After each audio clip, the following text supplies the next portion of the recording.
Welcome to Crash Concepts, where the economy, energy, and the environment are explored. Up next, fresh ideas and insights into the factors that are driving the world and shaping your future. Presenting information you can't afford to live without, here's Chris Martenson. Welcome everyone to this Peak Prosperity Podcast. I am your host, Chris Martenson, and it is February 20th, 2018. Now, as you're probably aware, one of the great flaws of classical economics is that it assumes that people are rational. Humans are not rational. We're rationalizers. Big difference. The other thing conventional economics gets wrong is, well, pretty much everything. It insists that giant, complex, open systems like a dynamic and growing economy can be expressed in closed-form equations that literally were last improved in the 1700s before the second law of thermodynamics was even expressed and understood. To talk with us today about mainstream economics, why it's important to you, where it gets it wrong, and how it can be improved is Daniel Nevins. He's a CFA. He's invested professionally for 30 years, including more than a decade at both JP Morgan and SEI Investments. And he's perhaps best known for his behavioral economics research, which was included in the curriculum for the Chartered Financial Analyst program and earned him recognition as one of the founders of goals-based investing. He has an economics degree from the Wharton School of Business and a degree from the University of Pennsylvania's Engineering School. Daniel, welcome to the program. Thank you, Chris. I really appreciate the invite. You guys do great work, and I'm glad to be a part of a podcast. Oh, thank you. So, Daniel, when we say we're going to be talking about economics, some people are tempted maybe to not even listen to this. Why is it important today, particularly for the average person, heck, everybody, to understand economics, and more importantly, maybe, the ways and methods of mainstream economics and where it's taking them? That's a great start, Chris.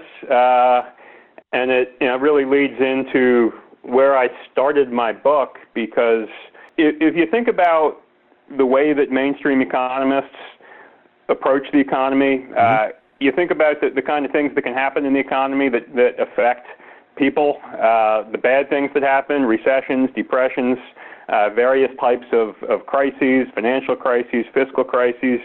You would think that the economics profession would define themselves as a group of people that study those types of events. But if you then listen to actually how they define what they do, it's actually very different than that. There's an economist some people may be familiar with up at Harvard named Danny Roderick. He's a trade economist.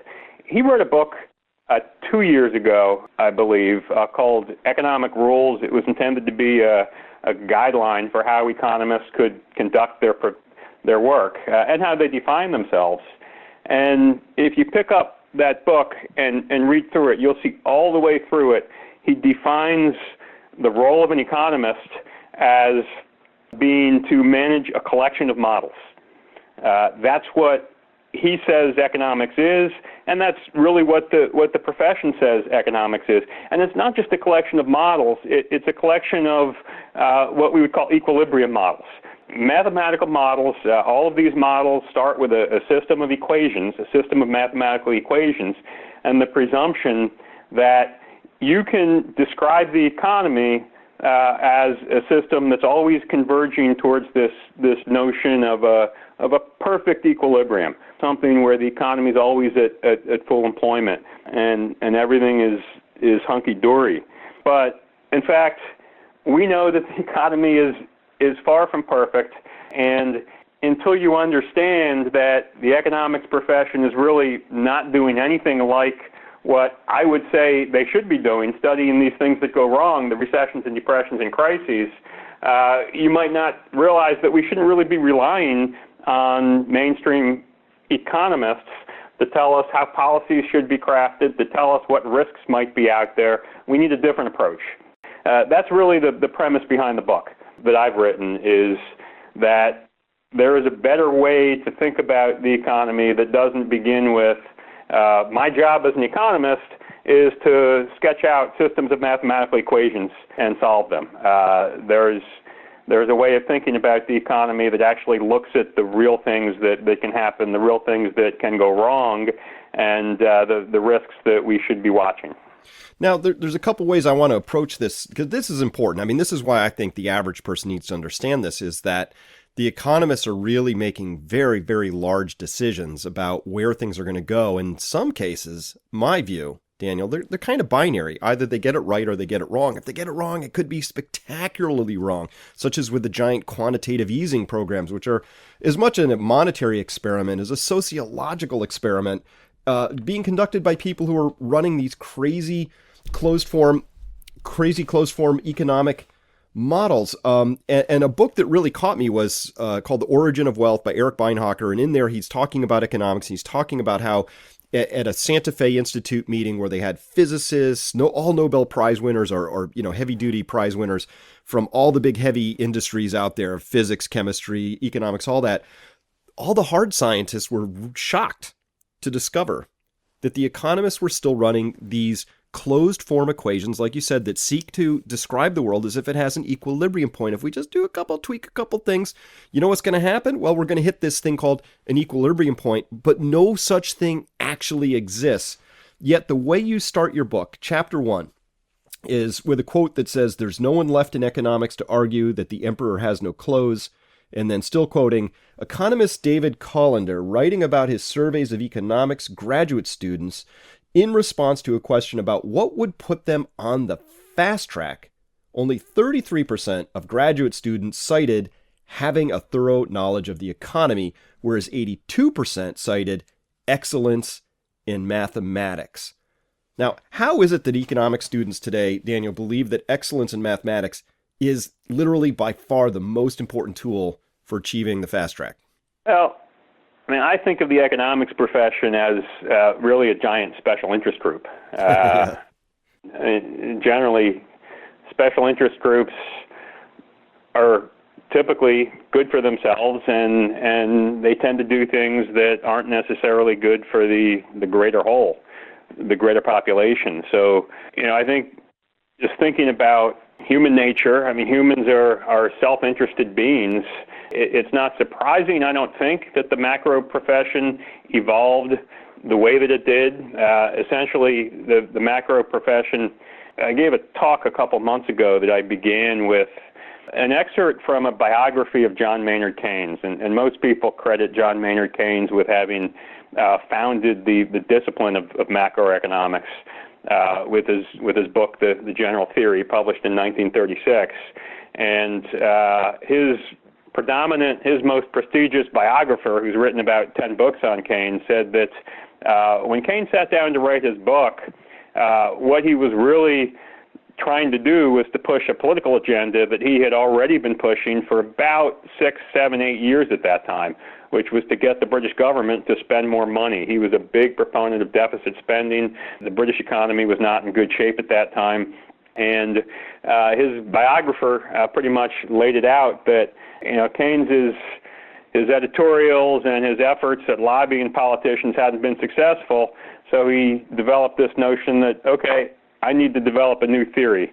And that theory will convince the whole economics profession that we should join this effort to take over the reins of the British economy. And if you have a goal that ambitious, I think mathematics was the obvious tool with which to make that happen. Now, Keynes himself didn't lay out the models that eventually became Keynesianism. He likely he did disagree with a lot of the work that was done before his death, and likely would have disagreed with a lot of the models that followed him. But given the origin of the profession, which was to develop to fire up and develop a group of technicians and professionals who would tell the policymakers what to do, that kind of puts it into context as to why they revolved around or they rallied around equilibrium models as the way to do that. Now, Daniel, you just described, I think, earlier a very important feature of all this, which is that humans are self-interested creatures. Wasn't it just a little bit too convenient that what Keynes was proposing would also allow politicians to sort of have the easy road, which is, hey, we get to justify more spending in bad times, and of course, when times are good, nobody wants to reel anything in then either. It really feels like what Keynes did, not to slight him, and I'm sure that he would, as you just sort of indicated, would think that a lot of his core ideas had been, let's say, distorted over time, if perhaps not misused entirely. But still, it seemed like a hand in glove kind of arrangement where economists were providing the exact sort of feedback information that politicians wanted, which was you get to spend and spend more, which is politically usually a very popular decision. Is that a fair way to sort of characterize it, that Keynes hit on a better sort of model of self-interest, at least in part? Absolutely. That's probably my biggest pet peeve about the economics profession, is that if you go back to before Keynes and look at, say, this country's economic history, America's history, the United States was a tremendous period of development through the 1800s and the early 1900s, emerging as a global power, largely with the backing of an attitude about governance and an attitude about fiscal policy and government spending that held that you needed to be responsible. And the economics profession supported that, and you need that because politicians are, of course, always going to be tempted to take the short-term decisions that aren't so great in the long term. So I think you need the economists to be the grown-ups in the room, and with Keynesianism, that whole equation just got turned upside down, and the economists began to egg the politicians on. And they held them off at first. Dwight Eisenhower was, in the old school mode of being fiscally responsible. And as Keynesianism was emerging in the 1940s and 50s, first Truman and then Eisenhower held them at bay. But then once they grabbed the levers of power, to use a cliche, in the Kennedy administration, it's been almost all deficits ever since. Right, and so you just described in a prior book then by Danny Roderick that these economists are running a collection of models, but really what these collection of models have done has been sort of a make work program and a as you said, they're a special interest group. So they get to create the barriers to entry. If you can't do elegant mathematics, don't apply. But Daniel, there have been a few market shocks over these past couple weeks, kind of minor in the larger sweep of things. But in fact, the entire history of the Fed, really, I think, accelerating under Greenspan and continued since, seems to be a long, drawn-out series of ever larger and more dangerous system shocks, financial shocks. It's safe to say that from public records, the Fed never saw any of this coming. Are you arguing that the collection of models they're running are not just wrong, but perhaps dangerously wrong? I think so. I think that I would say that any reasonable assessment of what happened in the housing boom and bust, would hold the Fed partially accountable for it. Of course, the Fed denies it. They've got a huge apparatus that's in place to create narratives that suggest that no, it had nothing to do with our policies. There was a paper that the Boston Fed put out a few years back that I critiqued that basically said there's absolutely nothing we could do because it was a bubble, and the study of bubbles is too young for any honest economist to claim that the Fed should have done anything to understand what was happening in the housing sector. And any honest economist would have admitted that this was entirely out of our control. Now, of course, the occurrence of bubbles and the study of bubbles really isn't that young. There's plenty of economists who've there's Kindleberger's famous work in the 1970s on manias, panics, and crashes. There's Robert Shiller wrote a book that was all about bubbles. It was a bestseller in I think '99, Irrational Exuberance. So the behavioral theorists have been studying the behaviors that give rise to bubbles and that lead to volatility in the financial markets for a long time.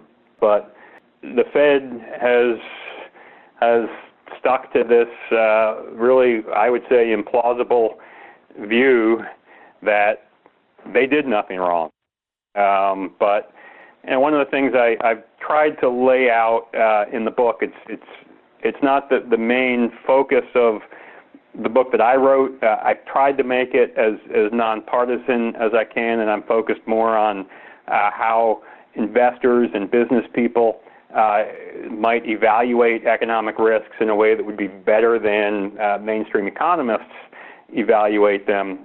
But I do touch on the dangerous path that fiscal policy has taken, and some of the problems with monetary policy, which I would say certainly had a big role to play in recent bubbles and busts. And going forward, I think one of the biggest risks is going to be where monetary policy and fiscal policy come together. Because if you go back to the last time we had a Fed governor who actually paid a lot of attention to avoiding markets and the economy getting too exuberant on the upside, it would be Paul Volcker, who crushed inflation in the early 1980s. One of the things that's not that well known about Volcker is he was working aggressively behind the scenes, and it's known now because biographies have been written and so forth. But he was basically telling Congress all through the early 80s that they needed to tighten fiscal policy. Fiscal policy was on a dangerous path, and if they didn't, he would keep interest rates high. He was not going to go along with a situation where the U.S. government was running long-term risks on a both fiscal and monetary policy basis. Well, we don't have that anymore. We don't have central bankers who think about these long-term risks as much as I would say they should. They're certainly not behind the scenes telling Congress people and people in the administration that they'd better not let the deficit get out of hand, or they're going to aggressively hike interest rates. At least not in the way that Volcker did. And I think going forward, that's one of the biggest risks is where monetary and fiscal policy intersect, because it's the fact that the Fed has kept rates so low for so long that's helped fuel some of the complacency that we see in fiscal policy. I can't remember who it was, but somebody a few years back, I think it might have been Kyle Bass, said that whenever he talks to a Congress people about the dangerous path that we're on a fiscal policy basis, they'll say, well, look at the 10-year bonds. It doesn't matter because rates are low. So the Fed is abetting that, and I think going forward, that's the risk that people aren't aware of. I think most people generally understand that the Fed had a big part to play in the housing boom and bust. Going forward, I think it's probably a fiscal crisis that they'll likely have their fingerprints on. I would go further than that. I would agree with all that, and I've been a huge critic of the Fed ever since Greenspan came into power, and he's called the maestro, but honestly, I think he mumbles incoherently. I don't understand. I disagree with so much of his framework. His whole idea that derivatives had somehow offloaded risk as if it had been shot into outer space, never to be seen again, was just stupid. Easily disproven, I think, both commonsensically, but also through models. And, you starting this piece before with this idea that the Boston Fed came out with this really disingenuous piece of research saying, gosh, bubbles haven't been studied enough, so we can't really, what can we say? As you mentioned, bubbles are actually not that hard to understand. They're very well characterized. They involve a collection of things, but two of the most important features are how humans behave. Hey, guess what? We know that. We've been through enough of these. We get it. And credit. If you don't have ample credit, you can't have a bubble. That's a feature, at least, of every single bubble. We don't have examples of bubbles that have sort of arisen without credit. And so the Fed is, of course, the ultimate keeper of how much credit is in the system. So really, just, when I hear somebody from the Fed trying to articulate that they didn't have a role in this or they don't understand it well enough, all that, I literally hear the sound of somebody lying out loud or somebody who's not intelligent enough to hold the position they're in. That's about as kind as I can be. Yeah, I think it comes back to this is a special interest group, and anybody who's worked in an organization understands the pressures that organizations, greater groups of people with common interests, the kind of pressures that brings to bear. And in the financial market, I know through years of working in investment firms that you don't survive in investment firms doing things or making decisions that don't support the short and long-term profitability of those businesses. And if you're at the Fed, you don't survive being at the Fed. And there have been some interesting, some journalists have done some interesting investigations into that, and compiled some really interesting quotes and inside views as to the real pressure that the Fed exerts on the whole economics profession, and how obsequious, how economists who are or aren't on the Fed payroll, and what's not really understood, I don't think as much as it probably should be, is how many economists are on the Fed's payroll, because it's not just the economists who work for them. It's all the projects they farm out. There are so many economists who feel that the Fed is really the superior entity in their world, and they really need to get in line with the Fed narrative. That paper that we both referred to, the Boston Fed paper, the thing that really got me about that is they suggested that the Fed had not had any part in lending standards becoming too loose, because lending standards didn't get too loose. And they used a single chart to demonstrate that, which looked at one particular metric in Massachusetts. So it's the Boston Fed, which happened to be one of the, and if you think about the house price index that Case Shiller puts out, they've got 20 cities. Massachusetts didn't really have much of a boom bust. So if you're going to study the housing crisis, you need to look at Vegas, you need to look at Phoenix, you need to look at California and Florida. To take a single metric that didn't tell the whole picture, it was pretty obvious that these were economists who were under great pressure to support a narrative, and they cherry-picked the data to support that narrative. It's really, I think, how groups of people work, how organizations work. It is, and I think that's one of the key things that needs to be sort of demystified for people, is the idea that the Fed is not this omnipotent organization of saints and gods and goddesses and all of that, that it's an institution. It's got the usual bureaucratic incentives and disincentives to be this way or that. And so, what you were talking before is that that the role of the Fed really as the keeper of the monetary policy, they ought to be the adults in the room. It's not just that they take the punch bowl away when the party's raging, but they really shouldn't let the party get going, and they should be looking out for the long-term interests, which Paul Volcker did, right? And since Paul Volcker, we've decided deficits don't matter and debts don't matter and all that. But any study of history says, yeah, no, they do. They catch up with you eventually. And when it comes, the more you've allowed those excesses and deformations to exist, the harder the adjustment, if not the more damaging, if not disruptive, if not actually destructive to the overall basis of the country. And this is the thing that drives me nuts about the Fed as sort of the keepers of the economics profession. So I'll sort of focus on them for a second. Daniel, is that they pick winners and losers. That's what they do. They don't create wealth. They don't create the conditions for wealth. They pick winners and losers. They've decided that the uber wealthy are going to become even wealthier. So they have now one of the largest wealth gaps in history, also one of the largest income gaps, all of which can be tied to Fed policy. They've also decided that the people who are going to pay for this are pensions and savers. Absolute nightmares going on in that regard. In the issue of savers, they've taken an entire generation and said, here's a missing $1 trillion of savings interest income that you're not going to have. The banks got that. We decided they needed that instead of you. And because you didn't get it, now there's an entire generation that doesn't have that same trillion that will go into small and medium-sized enterprise formation, which is a typical flow of those funds from one generation to a younger generation who want to start businesses. So in your studies, in looking at all of this, I mean, does that sort of view comport at all with what you came up with?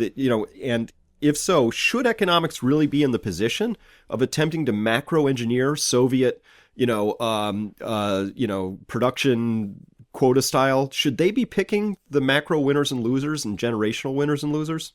No, I don't think they should, and I agree with everything you've said, Chris. I think there are some really interesting paradoxes. You mentioned the effect that low rates have on savers. Well, the Fed is basically a Keynesian institution because Keynesianism is the dominant theory in the economics profession, and certainly the dominant approach at the Fed. And one of the paradoxes there is that John Maynard Keynes was a big proponent of low interest rates. So they're true to his low interest rate biases, but John Maynard Keynes also devised his theory at a time when he liked low interest rates because he thought that by lowering interest rates, you were helping the lower classes and giving the bill to the rentier class. So he saw that as an egalitarian policy. But fast forward 70, 80 years, and that's not true anymore. The class that's most damaged by low interest rates is the class of retirees who are living on the income on their bond holdings. So it's just one of so many paradoxes that come into play when you think about how the Fed conducts its policies and picking winners and losers, as you say. Yeah, that has social consequences and ultimately political consequences. I don't think people can really understand what's happened with Brexit, with the Trump election, with what's happening politically all across Europe, what's probably going to continue to happen politically in the United States with this fracturization and polarization. Much of that, to me, is just the stresses that accumulate when you have a big, powerful institution picking winners and losers. It's deeply unfair, and we're social beings, and so that has to factor in. And what I like is that what you're building towards in this book of yours, which is Economics for Independent Thinkers. People should get out there and find that. We'll tell you at the end of this podcast how you can get there. But you're building towards this alternative view of what we really, more comprehensive view of what economics needs to include, which is three big pieces: a credit cycle, and the challenges and threats and opportunities exist in the business environment as a second piece, and then a third big piece, which is behaviors and incentives. So you have a background in behavioral economics. To me, that I've interviewed and we've done some work with Dan Ariely. We're big believers in that you should just study how people actually behave, not how you think they should. And that seems to be a really important cornerstone of this particular story. Is it fair to say that mainstream economics still hasn't got its collective modeling behaviors around what humans actually are? And secondarily, in your experience, what is it what is the state of behavioral economics? Is it ready for prime time? Do we know enough to begin to wrap that part of this experience set into our decision making? Sure, those are both really good questions. I think we have to be careful about saying that behavioral economics, necessarily leads to an answer in terms of, here's the research I've done in behavioral economics, and here's the policy that it produces. But I think, what's clear, and really not only from all the research that's accumulated in that field over the last 40 years, but also from those before the research studies and the lab studies who were being conducted, those economists who didn't join the Keynesian tribe or the monetarist tribe, and who recognized the role of behavior. So, however far you go back, you can find economists who had a more realistic approach to how humans actually behave than the way that mainstreamers assume they behave in the models that they use to pick winners and losers, as you say. So the way that I've structured my book, you mentioned the credit cycles, business environment, and behavioral economics.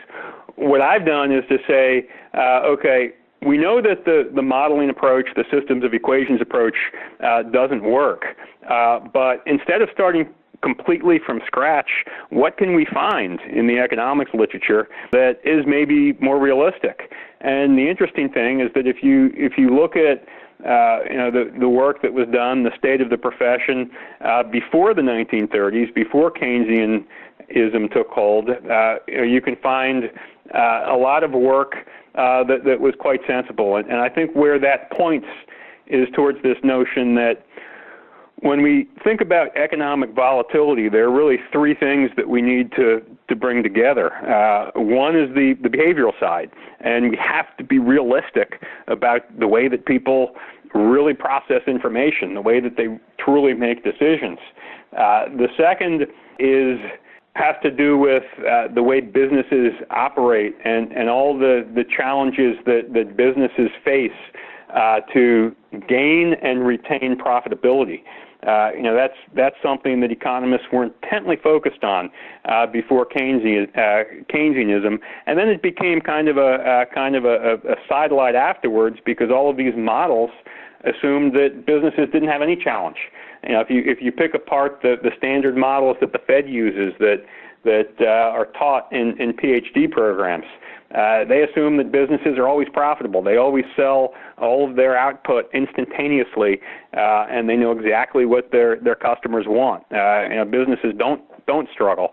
So that's another thing we need to correct, that you can find a lot of useful research, if you know where to look. If you look before Keynesianism, and if you look at some of the non-traditional schools that have continued that older tradition. And then the third thing is the credit side, where mainstream economics is just so off target in their models that exclude any role for banks. Effectively, mainstream economists have made assumptions about the way money works and the way banks work that just flat do not match how they actually work in real life. And that's something that's hugely critical to understanding economic volatility, understanding certainly financial crises, but even regular business cycles have a lot to do with the ebbs and flows of bank lending. And banks just aren't included in standard macroeconomic models. Now, Daniel, that's really one of the things that drives me more than a little nuts, because it seems so devoid of just common sense, is this idea that mainstream economics does ignore the role of credit, of banking. Steve Keen and other non-mainstream economists make excellent cases for why debt and credit cycles are not only important, but perhaps the most important central feature of understanding and predicting the economy, financial shocks, output growth, all the rest. This is why it drives me a little nuts. It seems so blinkingly obvious that credit growth is absolutely critical to everything that happens in our economy, including bubbles if you go too far on this end, the whole nine yards. And yet it really seems very marginalized to the point that I've never heard anybody from the Fed really talk about what fiscal deficits and long-term debt accumulation might really mean, or that we might have too much credit in the system, or what it means that, student debt is where they just ignore it all. So let's really talk about this, because I think this is one of the most important features for people to understand. We follow something at Peak Prosperity called the credit impulse, which is not just how much credit, but on a percentage basis, how fast is it growing? Because it turns out it's really predictive of where things are going to go. Let's start here with this, because it's a big topic. How is it that mainstream economics has managed to overlook this feature so comprehensively? Right. That's a great question, and I think all the evidence, Chris, points toward mainstream economists going back to about, and I actually cover the history of some of this in my book, going back to the latter half of the 19th century. I don't think economists really understood what really happens when a bank makes a loan. They don't seem to have understood that what a bank charter does, a commercial bank charter, is it gives a commercial bank the right to deliver the proceeds of a loan by creating a deposit for the borrower.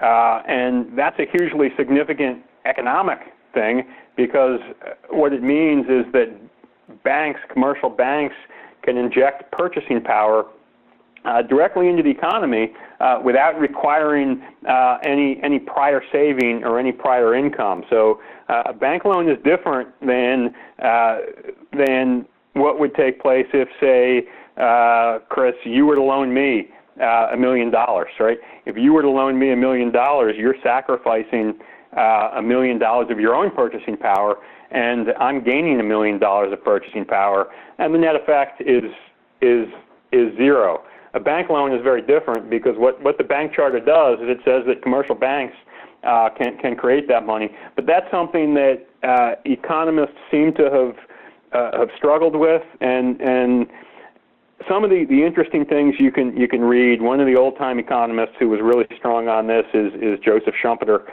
who did a lot of work in the 20s, 30s, and 40s, and he really studied that question quite closely, and showed that back in the 18th century and the early 19th century, economists actually understood banking. At that time, you didn't have full-time professional economists. A lot of the people who were writing about economic events had other professions. They were bankers. They were business people, and they understood banking. But then what happened is, as professional economists emerged, I picture it as an economist sitting in an office and needing to write a textbook, and not really having the practical experience, the real-life experience, to know how an actual loan works. So they make something up. And where they converged towards was this notion that, well, a bank loan is no different from any other loan. The bank just transfers the purchasing power between Chris and Dan, and it's really no different. And that notion kind of went back and forth. There were quite a few economists over the years who understood how wrong that was. Schumpeter understood how wrong that was, and he recounts how they were fixing it in the 1920s until John Maynard Keynes wrote his book. And then as soon as the Keynesians came along, they went back to the wrong way of thinking about banks. And you mentioned Steve Keen. It's interesting because he had an interesting blog, little kerfuffle back in 2012 that got a lot of attention, where he explained to Paul Krugman that Krugman's ideas about banking were wrong, that no, actually banks don't need to have the money on hand before they make a loan. And Krugman said, yes, they do. And then 2 years after that, the Bank of England, clearly having been influenced by that blog kerfuffle, and perhaps a few others, came out with a report and said, basically, the textbooks have it wrong. The textbooks have money and banking wrong. They've got this notion of a money multiplier, all these concepts you hear about from mainstream monetary economics. They have all of that wrong. Thanks for putting that in context, because I was going to bring that up. That was so humorous. Because 2014, the Bank of England puts out a research paper. It's like, wow, hey, here's how money's created in the banking system. Who knew, right? It's like, well, people have known that since the 30s and 40s, and I included it in the crash course. I mean, it's not. I've been challenged by economists who said I have the whole idea of money creation exactly wrong. And it's completely provably obvious how it's done, and all you have to do is understand the system. And so, we get back to that original quote you had, which was like only 33% of students said having a thorough knowledge of the economy would be important to them to get on the fast track. But I would include in that not just the economy, but banking. If you don't understand the system you're modeling, good luck with your models, right? Yes, exactly. And really, the choice that economists face is basically you have to buy into these false assumptions if you want to be a mainstream economist. That's your choice. You can either join one of these heterodox schools. You can follow the Keynes and the Keynes. Most people call him a post-Keynesian, which is a field of study that's not considered in the mainstream. Or you can look at Austrian economics. The Austrian business cycle theories built upon real-life views of how banks actually operate. And economists really have that choice. They can read the textbooks and say, okay, it's in my best interest to just commit this to memory and not question it and continue to research in that tradition, or they can say, well, I know it's in my best interest not to question it, but it really doesn't sound right. So maybe I should read what Hyman Minsky had to say, or what Ludwig von Mises or Steve Keen had to say, and then you're kind of changing your whole path and shutting yourself off from most of your profession. Well, Daniel, one of my chief criticisms, and this extends across a variety of other economic disciplines as well, is this idea that to the extent they support the idea that you can have infinite growth on a finite planet, I think they're flawed in that long-term, macro, grown-up adult sort of way, that at some point you would have to have the economics profession understand and wrap into this, the biophysical side of things, which is, well, we're still organisms, energy flows matter, resources are actually not just an assumable input, that in fact, we have all the data that says that all the key resources we depend on are getting more dilute, more distant, more, deeper in all of that, just more expensive if we want to quantify it economically, but really this idea that we're going to be just growing forever, to the extent any economics profession has that assumption of growth baked into it, is automatically causes me to question it. Did you get into that level in this book, talking, looking at really the big sweep of economics?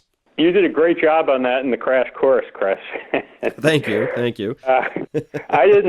I didn't talk as much about very, very long-term growth. I was focused more on the risks of recessions, depressions, and crises, and proposing methods that are different to mainstream economics as to how we might think about and go about evaluating the risks of recessions, depressions, and crises. But I also included, because I think it's you just can't, the elephant in the room today is government debt. At the federal level in particular, but states and municipalities are very likely to incur a lot more crises before the U.S. government has to restructure its debt. So really, across the board, fiscal policies and the public debt trajectory, suggests that I can't tell you what the horizon is. I don't know if it's 20 years, 30 years, 40 years, but there's going to be some serious payback for all of the fiscal stimulus we've been pumping into the economy for the last 40, 50, 60 years. And that's, as far as long-term views, I did discuss that quite a bit and contributed my little pieces of research. It's a very difficult question, I think, in terms of how that plays out, because it will depend on how policies evolve between now and the ultimate, what I would say is a Ponzi point, a point at which investors are no longer willing to hold government debt at low interest rates. So I contributed a few of the research studies I've done there, looking at, for example, historical instances of countries that ran similar debt levels to where America is today, is one of the pieces. And then another piece is the work that I've done reprojecting the debt, starting with a base of how the Congressional Budget Office sees debt progressing, and then correcting for all of the restrictions that they face as to the assumptions they need to feed into their projections. Those are really rigged projections. They have to make extremely optimistic assumptions about how legislation evolves going forward, and by choice, I think they make overly optimistic assumptions about economic growth, which I think is an area that gets to what you've just discussed, Chris, as far as the notion, the assumption that you do get this perpetual growth of 2-3%, that I think is unrealistic, and especially in that they make very, very meager allowances for any kind of growth setbacks. Meager, I think it's zero. I've seen those CBO projections, 3.5% economic growth forever, which, by the way, by the year 2050 or 60, I forget, I have the chart in my brain here, so this is from memory, they say that the United States economy is as large as the current world economy, which implies that the United States economy alone is consuming 100% of everything that the world is currently consuming. That's clearly, just give me 1 minute with those CBO economists. We'll have a quick discussion, and I'm pretty sure they will agree that's probably a non-starter. So it's just all these unrealistic assumptions. But what we're really talking about, this is a great book. We've been talking with Daniel Nevins, the author of Economics for Independent Thinkers, and includes a lot of wonderful historical background. And by the way, it's not that the economics profession, is struggling towards figuring something out. It's already forgotten more than it knows at this point in time. And so if you want to understand the economy and where it's going and how we might think about it or rethink it and why it's so important, I would highly recommend that you check out this book. And of course, it's for our tribe, especially because it's for independent thinkers. Daniel, thank you so much for your time today. And please tell people about where to find your book and your website, please. Sure. I have a website called nevinsresearch.com that describes the book in some detail. It actually gives some sample chapters you can have a look at. And the book is for sale either on that website or on Amazon, Economics for Independent Thinkers. So those are the websites. And Chris, big thanks to you. I really appreciate the opportunity. Again, I think you guys do great work, and really happy to have the chance to talk to you. All right. Well, Daniel, thank you so much for your time today, and I appreciate the work you're doing. Great. Thanks, Chris.